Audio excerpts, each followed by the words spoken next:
roko, potem palčnik po namerno zgrešenem prostem metu Klemensa in zmaga Alposa 83 proti 80.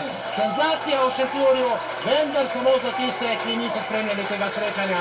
Povsem zaslužen uspeh Alposa, ki je prišel do silo pomembne zmage v tem srečanju. 22 točk Drakšiča, 12 točk Nedeljkoviča, 12 točk Palčnika, 11 točk Proštemaja, to so najboljši strelci pri Alposu, 18 točk Klemensa, 14 točk Johnsona, 13 točk Mlakarja, pa najboljši strelci pri Geoplin Slovanu. Torej, kot rečeno, zmaga Alposa 83-80, Šentjurčani sedaj 10 dni priprav na srečanje v Zrečah, kamor bodo šli precej lažjega srca po tej tretji zmagi v tej sezoni.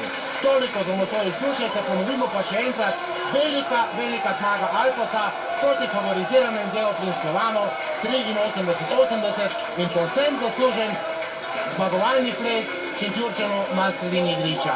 Hvala za vašo pozornost, lep pozdrav in nasvidenje iz Šentjurja.